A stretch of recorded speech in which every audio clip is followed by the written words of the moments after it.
out before it starts. Thank you. Thank you.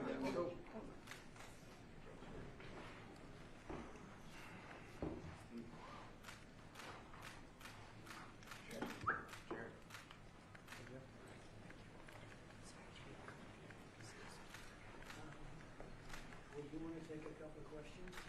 I don't get it. Do you want to have a couple of questions? First, we're having an amazing period of time, like I think nobody's seen before.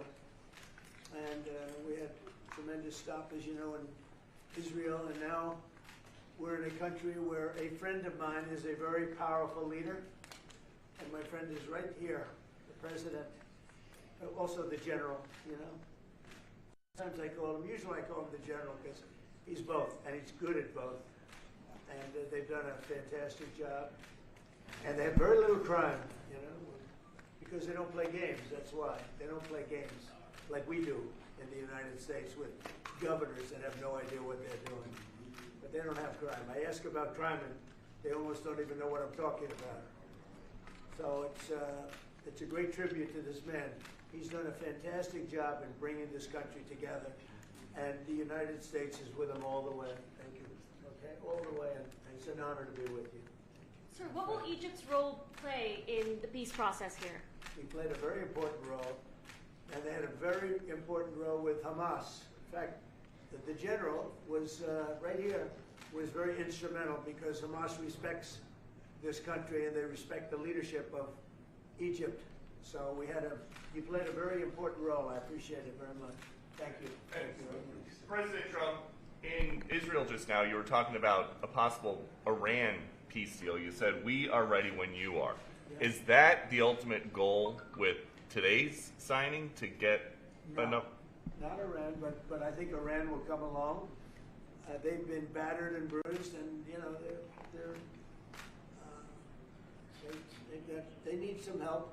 They have big sanctions, as you know, tremendous sanctions. I'd love to take the sanctions off when they're ready to talk. But they can't really survive with those sanctions. Those sanctions are very tough. But at some point they're going to say, we want the sanctions off. We're going to end up with peace. I think Iran is going to be fine. I know so many Iranian people. They're great people. They're smart, great people. Engineers, lawyers, I mean, they're academics. But they took a big hit. And frankly, if we didn't hit them with the nuclear, I don't think you would have been able to have this incredible, this deal, this once-in-a-lifetime deal. Nobody's ever seen anything like what's happening today. And countries have all come together, all different countries. Some liked each other, some didn't, most didn't. And they've all come together. Every country has come together. And by the way, Iran did put out a statement, you know, that they support this deal very wholeheartedly. So that was in itself something. But no, I think they want to, that's all I do in my life. I make deals. And they want to make a deal.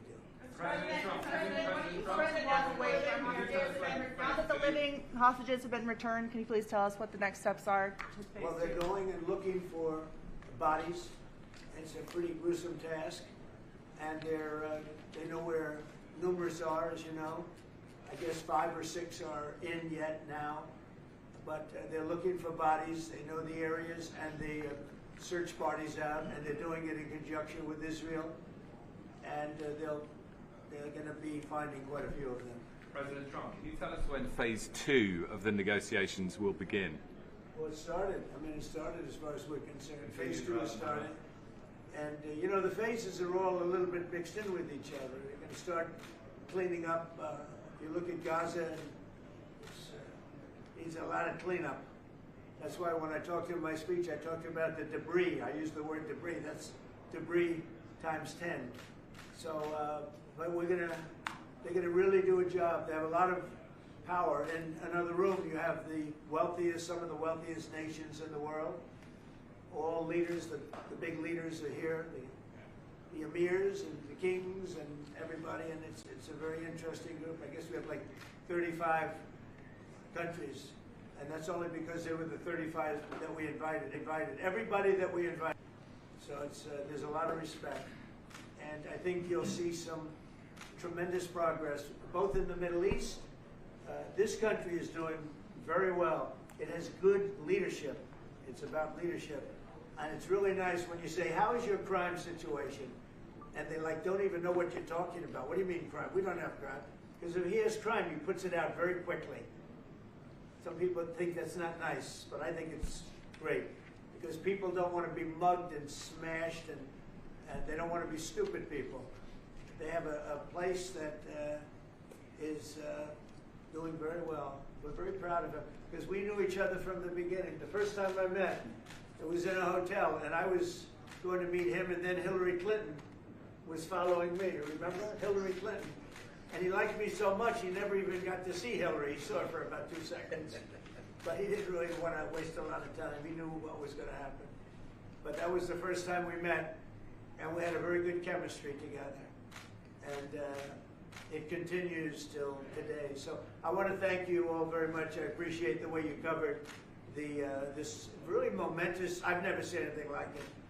The level of love, the level of respect for what it is, and it's, you know, it's peace in the Middle East, and everybody said it's not possible to do, and it's going to happen, and it is happening as before your very eyes, and that's why it's become so fascinating.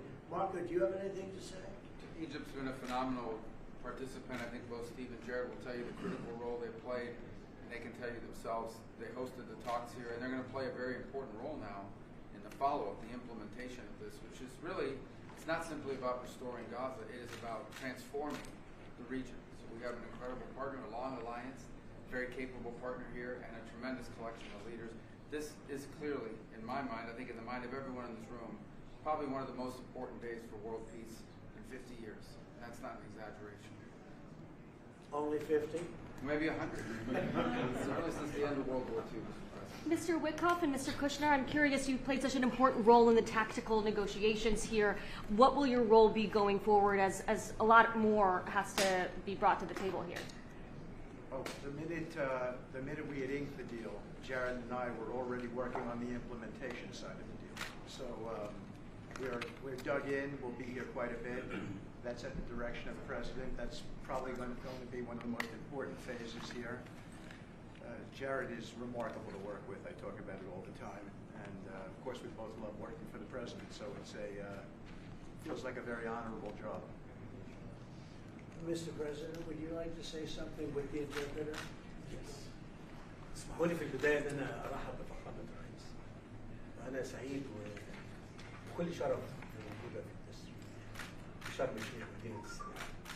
يسمح لي فخامة الرئيس أن أنا اسمي واسم كل المصريين ويمكن حتى لكل محب السلام أوجه لك التحية الأخيرة والاحترام على تحقيق هذا الإنجاز الرائع والعظيم.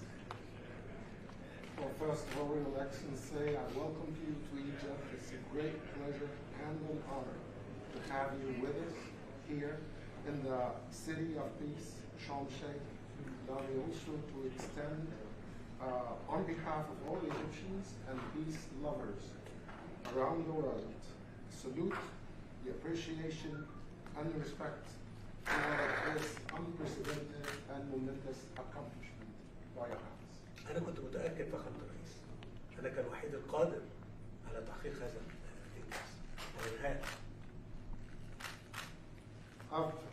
I've been very confident that Your Excellency is the only one who's capable of bringing this about and bringing an end to this war.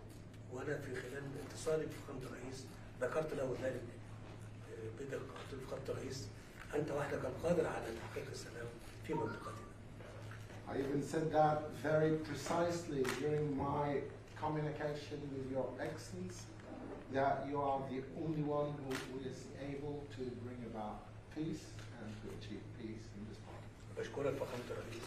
I thank you, Mr. President. ولكن عايزين نستكمل نثبت وقف إطلاق النار ونقدر الصراحة كل الرهائن وحتى يعني للأسف الجثث المتبقية في أسرع وقت عشان تسلم إلى ذويهم في إسرائيل ثم إدخال المساعدات ونستكمل باقي المراحل. What we need to do now is to fixate the ceasefire, make sure that it maintains and sustains, that we can deliver all of the remaining, the bodies of the deceased to the families, and this is very important, to bring in more humanitarian assistance into the Strip, and working very closely on following up the rest of the steps that should be taken to make this successful. Mr. President, you did very great. Thank you. That's very nice. Thank you. He's a good man. He's a good man. We're with him all the way. Will he be on the Board of Peace, sir? I'd like to have him on the board. I'd like to. We may need an interpreter, but that's okay.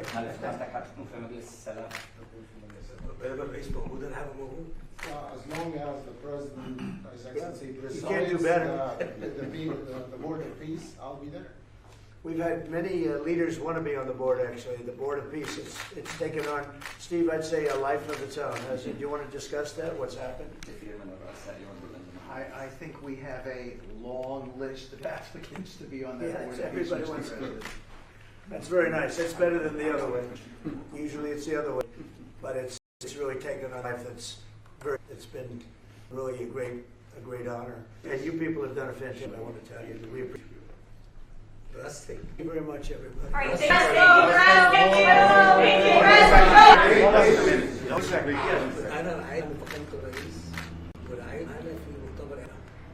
I just want and look forward to Your Excellency's support and your sponsorship with us, a conference for the reconstruction. 100%. Thank you. Thank you, everybody. All right, thank you.